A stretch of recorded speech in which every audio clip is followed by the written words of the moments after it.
Greetings, I'm Matthew Parkin, and today I will be exploring and explaining the results, methods used, and goals of my usability evaluation on Facebook events. The goal of my experiment was to evaluate the user experience of Facebook events, exploring how users new and old interact with the application, as well as attempting to find what the application does right and what is in need of improvement. In the following, I will outline who and why I chose my subjects, the goals given to my subjects, the methods I used for this experiment, and the results of said experiment.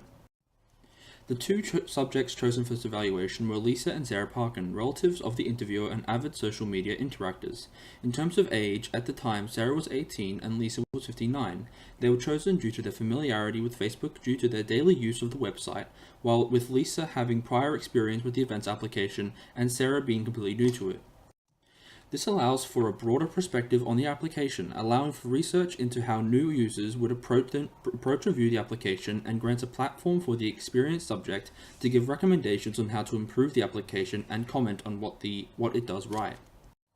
For this usability experiment, both subjects were required to browse the events page on Facebook, pointing out any issues they had with the application, what they believed to be missing, what the application did well, and any recommendations they had for improvements.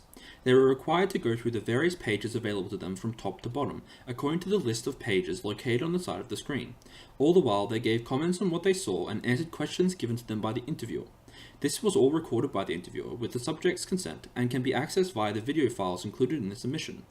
Once they had completed this initial observation, they then underwent a interview where 10 questions were asked. This interview was one-on-one with no other persons in the room. Before this interview, both subjects signed a consent form available for viewing in Appendix A alongside their answers to the questions. Additionally, both subjects filled out a survey that determined what key characteristics users had, the experiences they had using the application, and the goals these users had regarding the use of the application. It also acted as a great correlating tool, allowing for a quick comparison of opinions and results in order to find common traits and feedback.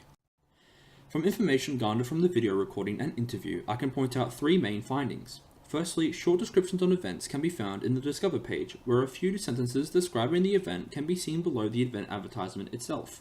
These descriptions are lacking in event advertisements found on the home page, making it confusing for first-time users to properly understand what an event is offering without going through multiple other pages describing the event.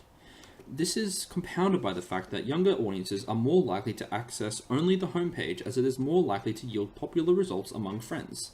To fix this issue, short descriptions on events should be universal on the application, with advertisements on the home and Discover pages both giving short descriptions on events. This will improve the likelihood that a user, especially a younger one, will discover events quickly and without frustration or missing information.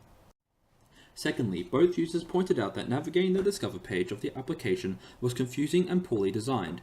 When the Discover page is opened, the list of pages on the left side of the screen is replaced with a filter system for finding events. Whilst both subjects had no issue navigating the filter, when attempting to return or continue onto other pages, it took them considerable time to find a way to replace the filter with the list of pages. One user, Lisa, resorted to external methods to return to the previous page with the back button that is built into the Google Chrome browser. Redesigning the list of filters to be placed under the list of pages would fix this issue entirely, allowing quick and simple access to other sections of the application while still retaining the satisfactory filter system. Lastly, both users mentioned and demonstrated how difficult and confusing it was to remove planned events, as there is no obvious way to do so from the hosting page, where events can be created and planned.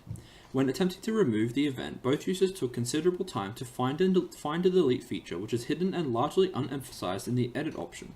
Placing the delete event button on the hosting page itself to the right of the invite button would resolve this issue, as the feature is far more prominent and easy for the user to find. In conclusion, the results of this experiment revealed few major issues with the website, rather many inconveniences that hinder the user. Implementing many small changes, such as a clear delete button when creating events, will drastically improve the quality of the application and improve user experience.